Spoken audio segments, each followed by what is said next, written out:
grandfather lived to 100.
You're on the bicycle, I think.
Well,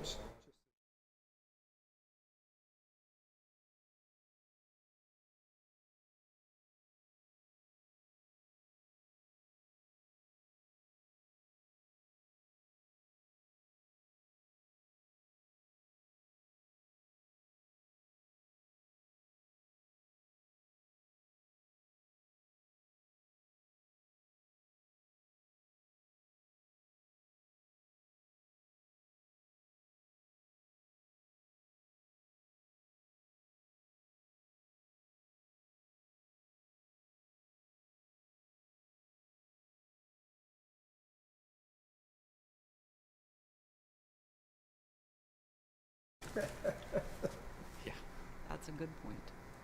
Okay, it is 7 o'clock. I'd like to bring the planning board's September 23rd, 2025 meeting to order. Casey, if you could take a roll call, please. Talia Moken, Here. Rob Pine,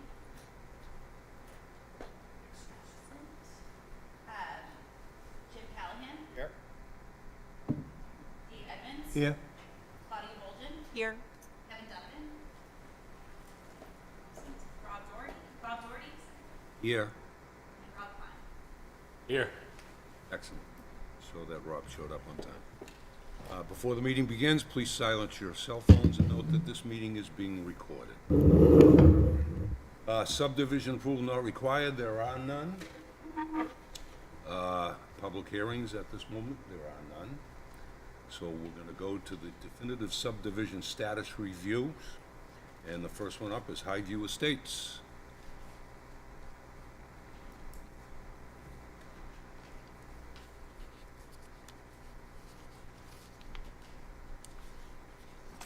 Chairman, members of the board, Michael Santulo, Sanco Builders, how are you? Highview Estates. So I had my engineer, Jack Sullivan, take a look at the plan and, do a conceptual, obviously, something smaller, less impactful before the power line easement. And what he's come up with, for the lot area is 7 lots that conform. 100-foot frontages or at least 12,000 feet or better. Reduces everything. Reduces the amount of ledge that needs to be removed, reduces the length of the road. Obviously, infrastructure, utilities, everything is less. So, this is what I think is the best plan for that piece of land going forward, and it's something I'd like to pursue. Any questions? Yes, Dave. I'm just curious, what about the rest of the land? What happens to it? I mean, I guess that's something that we can discuss. I mean, you won't be able to get there once I build this, so. I mean, I don't plan on developing it, so it'll be left open. You'll keep it? Or not, No, I was just curious. It was Yeah. like just, Yeah, something. I mean, yeah, I'm gonna have no plans to develop it, that's for sure. Mr. Chairman, Yes. pertinent to that question, Dave, that's one thing you may want to consider moving forward, because this would have to go to a definitive subdivision plan eventually. Yes. Okay. Yep. So you may want to consider, donate it as open space to the Yeah. city, or whatever your plans are, but Okay. it would be a good idea to incorporate it. You could leave it as one big lot if you wanted to. Right. Okay. Jim? Yeah, lots where they're originally, 10. Well, it was 14 lots, but 4 of them are under the power line easement, which were undevelopable, right? So it was 10. easement shown just on the far side, not nearest to the cul-de-sac, but beyond it. How much further beyond that easement did the original tract of land go? How much further up the page to the right? So the easement was 250 feet by itself. Yep. And then it was another 250 plus feet, so. What we were proposing to develop is, I believe, 2.7 or so of the land, 2.7 acres, and the whole parcel was 7 and change. Is that you? Okay. Anybody else? Okay. John, would you like to put your... Yeah, the only thing to really consider, I don't know if you're planning to go right to definitive, or if you're gonna come in with a preliminary plan.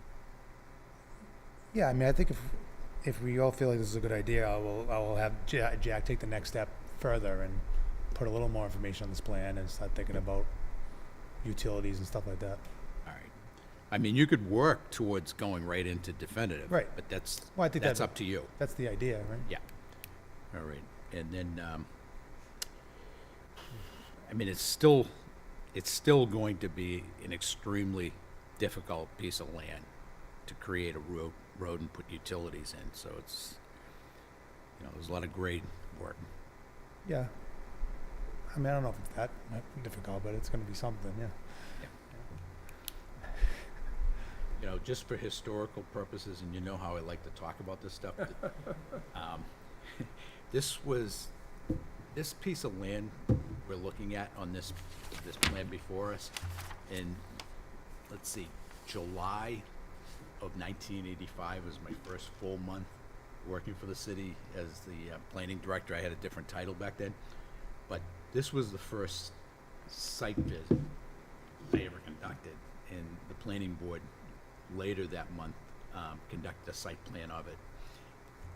Claudia, I'm sure you've been up there, but it's truly ledge, and there's tree growth, along with it, but it's just rock and it's very steep. And Dave Perella was the developer, and he was on an excavator perched up high on the cliffside in an excavator. I didn't even know how he got up there, or whether he was going to be able to safely get the excavator and himself down from the site he was at. But it's just a really tough site, as everyone knows. So I mean, we did start blasting. We started for a little while, and we did some. I mean, it was leveling it out. It was leveling out pretty nicely, but you know, as a result, whatever source we stopped. But I agree. I mean, the last lot on the right is going to be tough, and that's kind of the reason why I left it so big, was to allow for whatever kind of sloping or something will have to happen for that last lot. That's why that lot is 21,000 and change.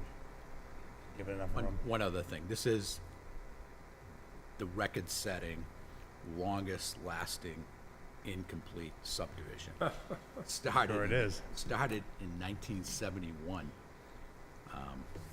That was before me. I was born in '77. So. A lot of people on Earth that weren't even born then. Probably the majority. So it's long. Anyway, that's it. I know this has been going on a long time. You know, and a lot of it didn't have a lot to do with me until whatever it's been. But I'd like to do something nice there and put it to rest, and I think I could. So, there's really nothing for us to do at the moment. No. And if you come in with a preliminary plan, that's one thing, but if you do end up going for the definitive plan, we will have to have a public hearing at that point on that particular issue, so. And So this would, because this is a major modification, right? This is just like a brand new refile. It would end up being, you know, reading what you said, it would be a new one. We Yeah, would it's have a- to everybody would- nullify the last one right. and then create a new one. New definitive plan. And the process can be that you can retain the court approval for the previous one, Yep. but if this one proceeds into a planning board approval through the whole definitive public hearing process, upon that being accomplished, then the previously court-approved plan could be nullified. Of course. Okay. Any other questions of Mr. Santulo? Nothing? Don't you? On the roadway grading, what's currently approved with the original? I believe that was waived at 10%. The board, if there's, it's an 8% grade currently. So your preliminary and your definitive plans would have to meet that criteria for refiling. I mean, unless you're going to ask for the. Get a waive, so I'm just trying to. I mean, currently it's approved at 10%. Right. Yeah, no, I understand. Well, I mean, just like the road width is only 40 feet because that's what it was back then, right? So there would be a couple waivers, but they would just be. They wouldn't be necessarily. Well, they'd be new to the new plan, but they would be waivers that weren't granted previously. You know? I see that's about it, though. That would be the only two, you know. Okay, thank you. Thank you. Thank you very much. Good luck. All right, have a good Good night.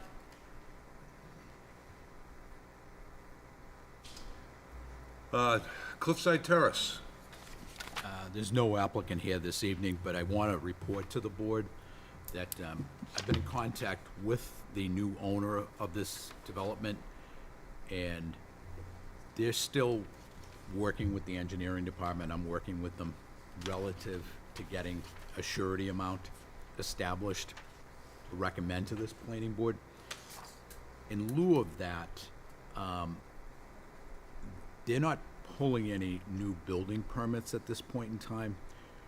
So what we're planning to do is to have a pre-construction meeting with the city engineer, building commissioner, a couple of other departments, and just have a pre-construction meeting relative to going over the entire sequence of construction that's going to be incorporated for the subdivision. That includes breaking into Garfield Avenue with the utility connections, upgrading the utilities. Obviously, as everybody knows, we're going to have quite a bit of blasting and stone removal from the property. So that all has to be planned for, and the initial pre-construction meeting will get that started. What I'm getting at is that it's not necessary for a surety to be in place because they're not planning on pulling any building permits. And really, until the roadway is up to binder grade, the developer could proceed within the construction process of developing the subdivision without the need for surety. But we're gonna start the whole process of activity on this, or for this subdivision via reconstruction meeting. I don't know if board members are aware, the work that has taken place on the property so far is the clearing of trees or the right-of-way and much of the lot area.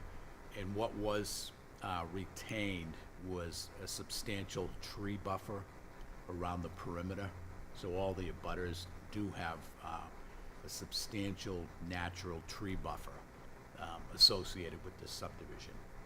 I don't know if you've read in the newspapers lately, but the developer had some type of business operation going on the property in the middle of all of this, and the building commissioner / zoning enforcement officer, he's on top of that, and he's been working with city officials and the residents and the property owner to rectify the situation. So it's all being well monitored, but again, this is one of those difficult geographic sites to develop, and I'm sure, you know, we'll be dealing with it for quite a while. Hopefully not as long as Highview. Yes, Jim. How is it, that is a public roadway currently, correct? Yes, yep. How is it with local residents that reside there, that their houses that are gonna remain? How does the city retain the value of the street and its improvements for the residents that have active use of it without restriction, without having surety in place? There's an existing house on the right, and that was the previous property owner's, one of the relatives that owned that house on the right. The original house on the left of Cliffside Terrace, that house is coming down, and a new house is going to be built on that property. So that's, Are you you know, sure about that? My recollection is one on Garfield, driveway is on Cliffside. Yeah. There's a second one, the third house on the left is being torn down, along with the existing owner applicant, their house is coming down. right, so I'm talking about the houses of the property owner, the Kickless family. Those houses are beyond the ones you're talking about, but the access for the properties that front on Garfield but use this Cliffside Terrace as access, they're going to be able to continue to access. So there's not gonna be a disruption in them being able to use their driveways that are But off if the Cliffside. contractor fails, Mhm. that's the reason why we have surety. We have to protect the interests of the city and its residents, right? Correct, but If we stand alone, yeah, but a surety involved with the I don't mean to cut you off, but a surety involved with an approved subdivision is strictly in compliance, and this is as far as the planning board is concerned. There are other sureties involved, but as far as the planning board is concerned, it's for making sure that the roadway is completed, utilities are installed, all in accordance with the subdivision plan. So that's what we have to, but we don't put a surety in place until they want to, the developer wants to actually pull building permits. A developer can build a road in its entirety. If they don't want to pull building permits, then there's no need for a surety. They're just developing the land. It's not until they actually pull building permits or attempt to pull building permits that they have to establish a surety. And there's a process involved with that. You have to have the road up to binder grade for one lot beyond the lot that you're planning to pull a building permit. That allows for a certain degree of turnaround capacity. But, yeah, but now, if I'm a developer and I'm going to break into Garfield Avenue, which they're going to have to, they have to put up a surety for the street opening. That's with the DPW. And in that regard, the DPW is really responsible for all, they're responsible for public ways. They've been delegated that authority by the city council in the structure of this government. So the street opening associated with that surety has to maintain the access for the existing houses too. So it's a different process, different people responsible for it. And, that's just the normal course of events. It's the same with all public street openings. Whoever has access to it needs to maintain that access. For instance, when we put new water lines in, and this happens all the time, you have to put temporary water lines in a lot of instances, and they cross over existing driveways. So we've all seen that. Of the utilities and street work now, which is governed by the DPW, I understand that. Mhm. And I agree with the surety component of that. Now they have to raise a grade going up that driveway, which means the asphalt is all gonna get stripped out. You're gonna subgrade that property, which is gonna be to active housing access. That is just in direct opposition to what you just said, having diner down one lot beyond livable housing. Yeah, but in this particular case, there's already pavement, there's a structured roadway coming off of Garfield for quite a ways. So the excavation, the real excavation of the development of this new right-of-way and the development of the lots, that goes well beyond the area you're talking about. So they've got tons of work to do. You're also gonna be using it for the trucking component of this, which is gonna be very, very sizable. And how you So transition this will all from be, a yeah, utility, again, not to belabor this, but this is all gonna be done by professionals that work for the city and making sure that, this is normal course of events. This is construction, it takes place, it goes beyond what we have to get engaged in.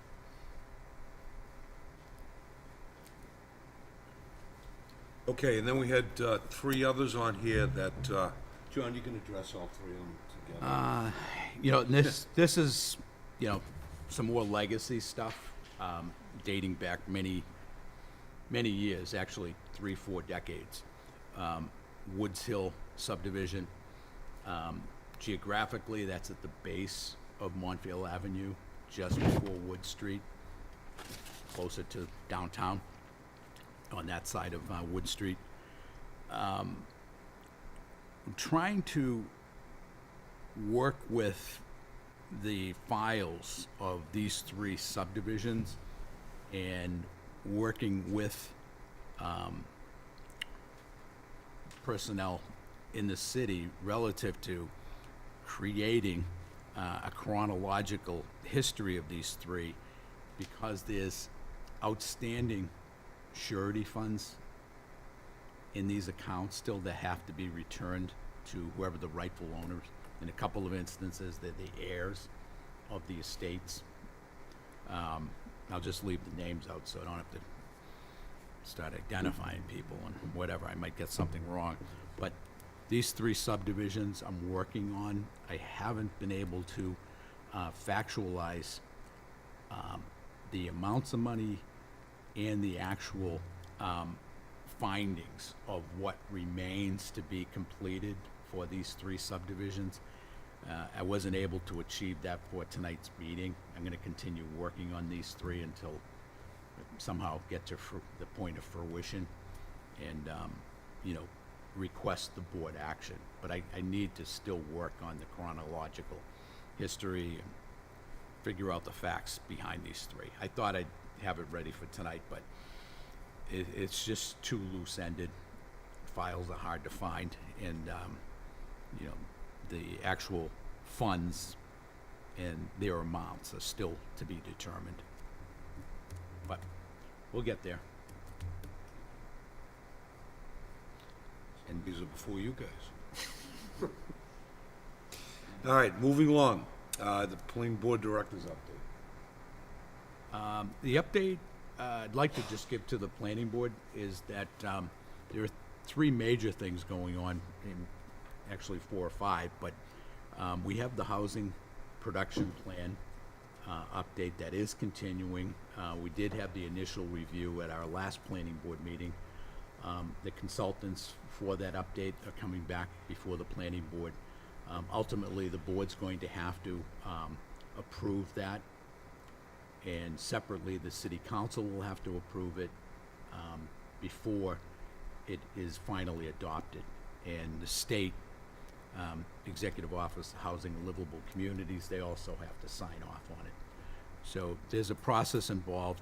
It's all moving forward, and we will have eventually an adopted housing production plan. And it is an update from the 2017. The most important part of this plan is making certain that we're on track to maintain the 10% affordability of our entire housing stock. And everybody realizes the need to do that is to make sure we're in compliance with Chapter 40B for affordable housing.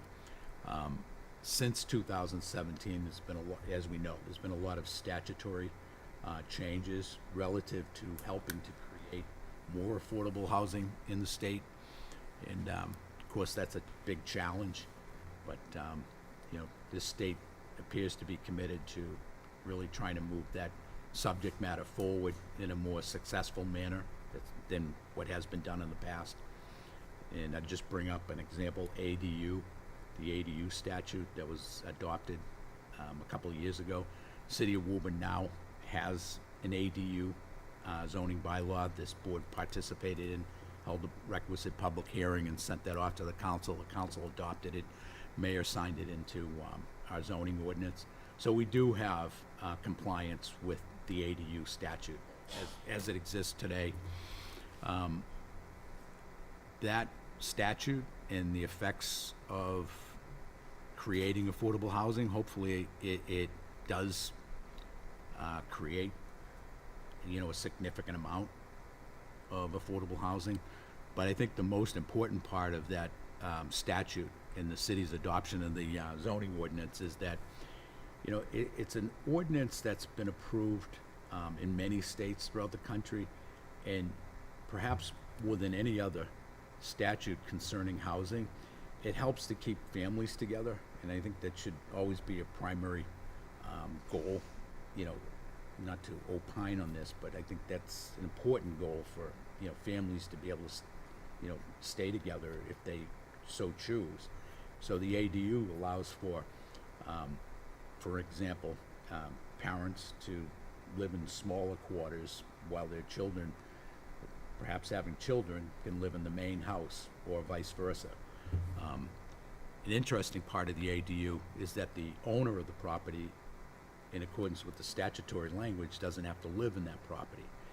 And they can choose to live either in the ADU or the primary. And there's no requirement for a family member to actually occupy an ADU. So it's an open market accessory dwelling unit statute and zoning ordinance. So that's just one example. The other examples we dealt with last year with the MBTA overlay district. That was another requirement of the state statute change, helping to create affordable housing. So that's that in a nutshell, having to do with the affordable update. Go ahead.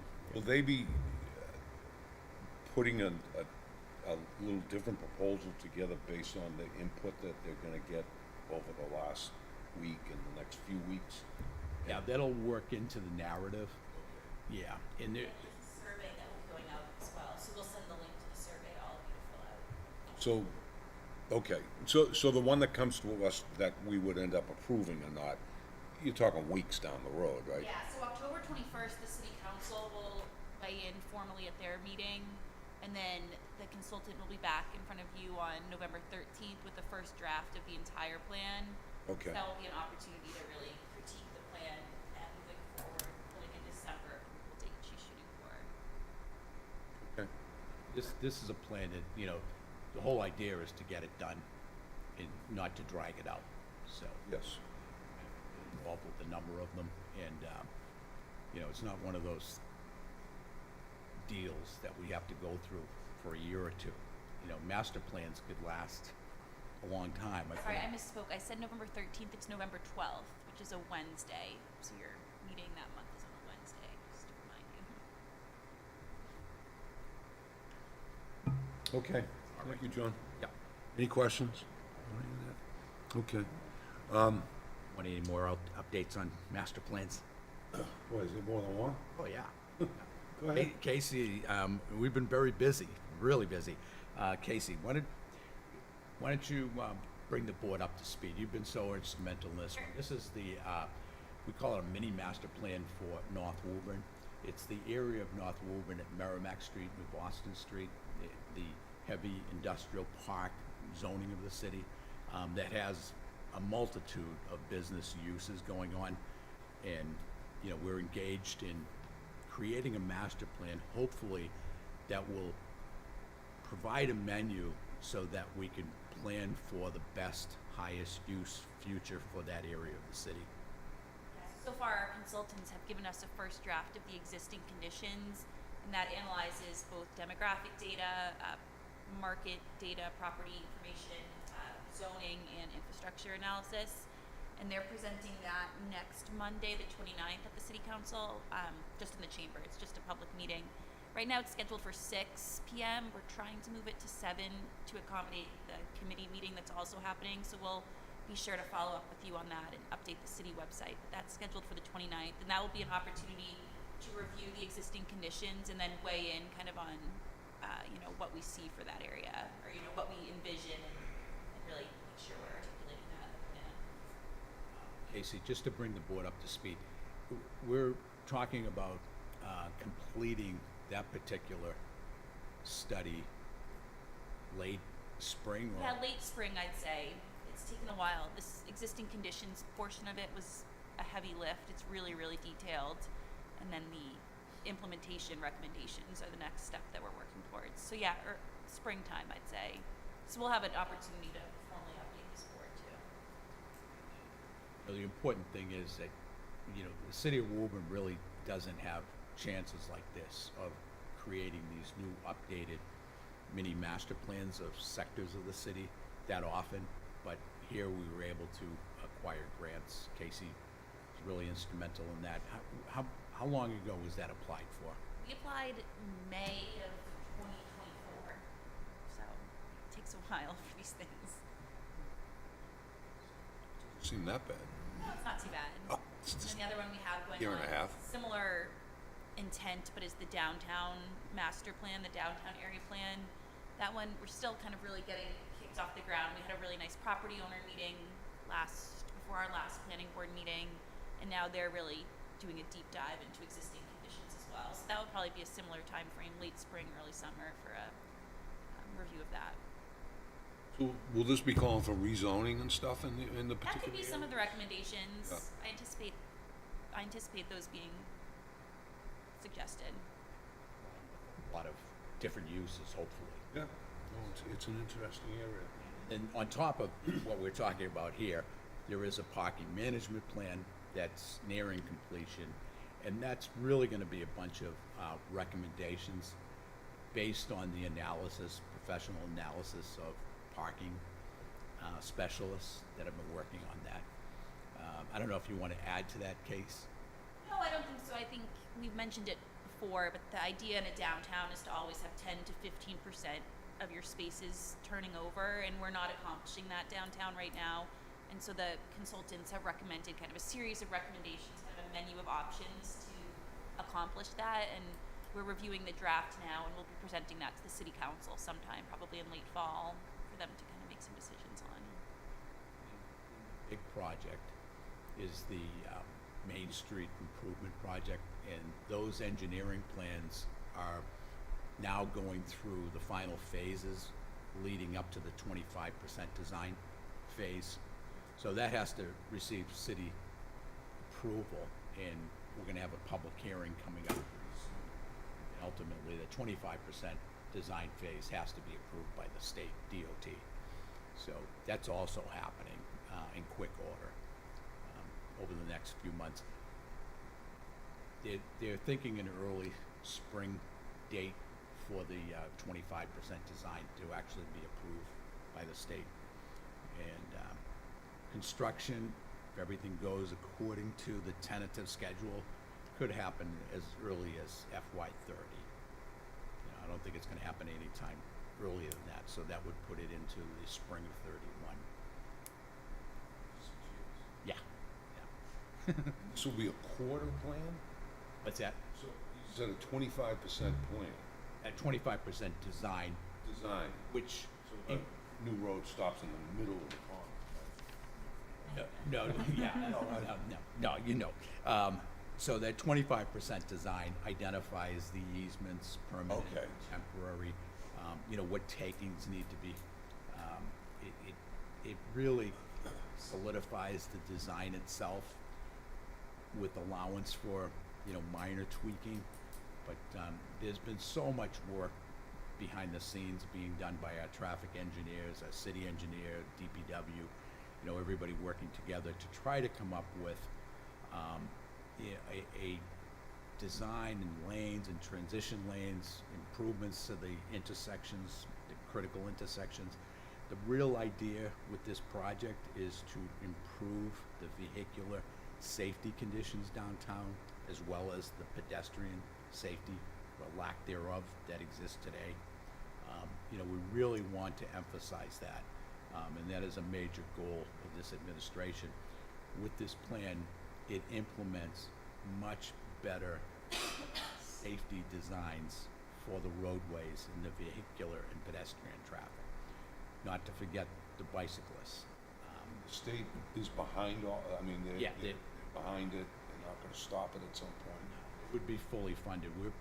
We, city of Woburn, residential taxpayers, are paying for the design of this. Okay. That's our responsibility, and the acquiring of any necessary easements. We have to deliver, a clean bill of health, easement-wise, as well as the design. We deliver the design, and they're going to pay for the construction. And The state is. yeah, Okay. yeah, and it's probably, it's easy to admit, it's gonna be a $30 million project, depending on the effects of inflation going forward. But, so, That's a major thing.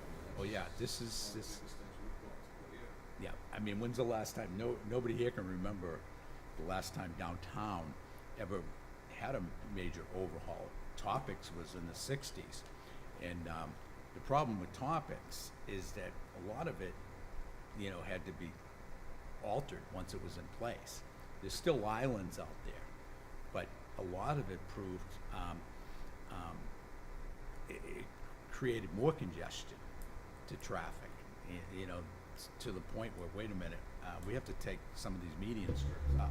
One in particular was a median strip going down Pleasant Street, westbound.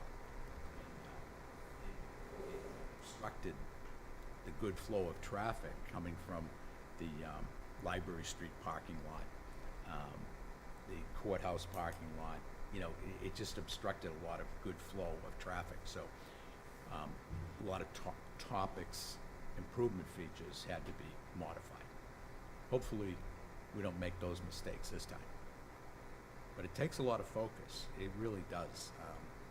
We've spent, Casey can attest to it, we've spent a lot of hours on this over the last few months.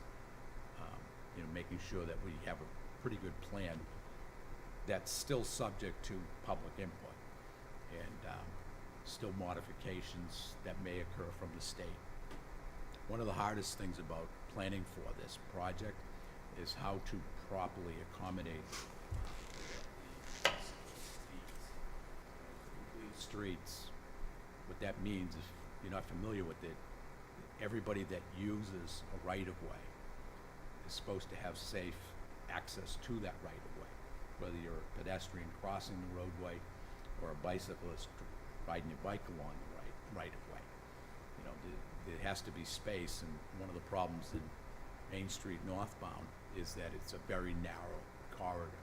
It allows for parking on either side and 2 lanes of travel, and there's not much leeway in between. So, the state does require that we do the best we can at minimum to provide for safe.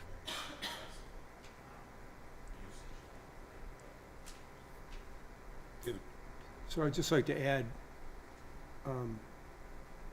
my 21 years on the board have given me an understanding that traffic engineers think traffic is mathematics. And my 50 years of doing driver education has taught me that traffic is psychology. And if they could figure out a way to get those two together, because down where I live, at the end of Elm Street, where the Cannon is, I have seen more red light violations at that intersection than every other intersection in my entire life put together. Yet, the mathematics on it says it works, and the psychology, it does not work. So, You know what's really weird? It's like an orchestra of screaming cats, and it happens every day in City Hall. The horns start blaring, all the time, every day, and that epitomizes how unsafe it is, how messed up the present configuration is. People blaring their horns at one another, trying to make their way through the center. It's every day, and it signifies that we really have to do something, and then when you see cars coming out of Wynn Street and going straight ahead, yes. happens almost daily, and the worst one is cars coming from Montfield Avenue and going right in front of the City Hall here. It's like, but if you're familiar with the roadway network, fine. Try imagining yourself as somebody new, never coming into downtown Woburn. It's like, whoa, what is this? Where do I go? And that's what happens. you have to take a right to take a left. Yeah, so a big part of this design is to modernize, to standard, that we're used to driving. You come up to formal 90-degree signalized intersections, and there's a semblance of ordinary driving routes instead of, a multi-legged, unique rotary system. That's really not a rotary, it's kind of a hybrid of one, and it's perhaps unique, this whole configuration of roadways that lead into downtown. And, you have to come down Montfield Avenue, you can't take a left, gotta go around the rotary. Some people can. Oh, yeah, I saw a 60-foot tractor trailer in, Yeah. no problem, he was taking the left, he wasn't gonna do it. Big enough. And the more you spend time, you notice people do their own thing. People drive their own ways and they create their own routes of travel now, much more so than I think in years past. But hopefully, that's the goal, to make it a semblance of order rather than chaos that pretty much now basically describes the roadway network. Problem I see down there is the left, right here, left on red. And people seem to think that means you have to do it. You have to do it. Doesn't matter if there's traffic coming or whatever it is. If you're there, you gotta somehow squeeze your way out there and go through. It's the cause of at least 20% of the. Well, then you're sitting there in the middle, in the one lane, and the guy comes up on the left, and thinks he's smarter than everybody else. It just goes right through and everything, people are beeping at him and stuff. No, people are peeping at the person that's still standing there. No, That's not reading the sign.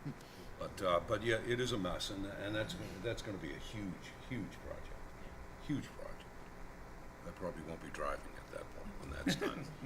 Yes. To ask a relatively easy question, the next meeting date is what?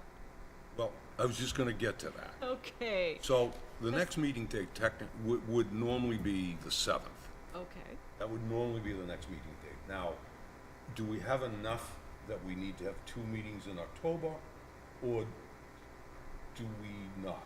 And then we could just go to maybe the 14th for a single meeting? Or even the 21st for a single meeting? I would suggest that we do that. And I just remembering Claudia and Dave. I remember, years ago, we'd have 30 items on an agenda. You know, I got stories to tell you about Going that. till When you go to 11:30. other towns, I was like, what? They would not deal with more than 6 items. The last town I was in, they wouldn't deal with more than 3 or 4. It took me a lot of getting used to it because we used to work, right up to 11 or 12 o'clock. Oh, yeah. That is The true. month. We pack our jammies. Yeah, Many and times. how things have changed.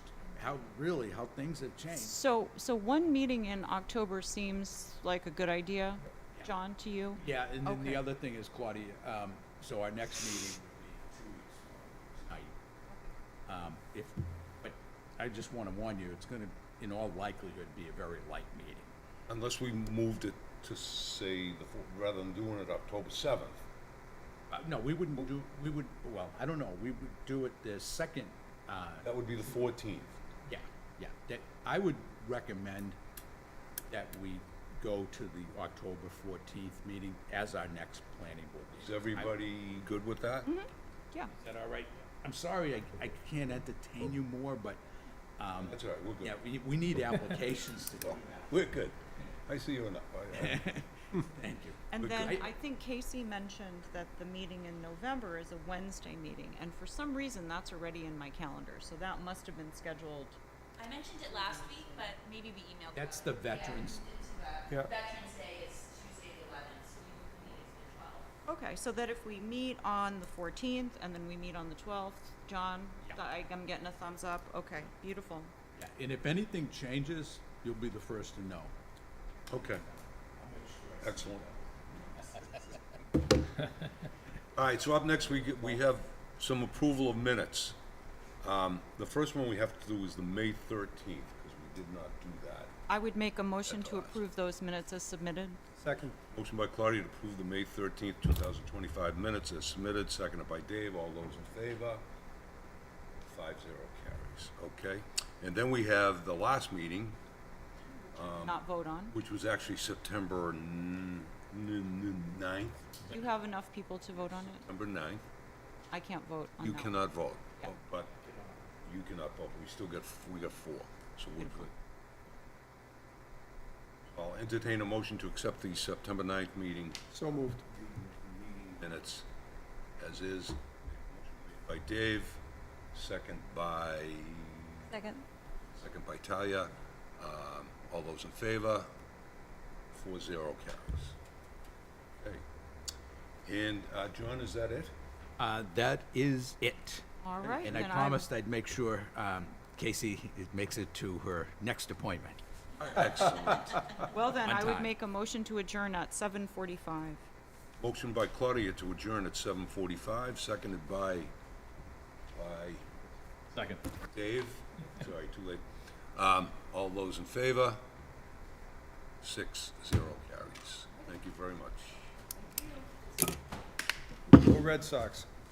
They get a tough.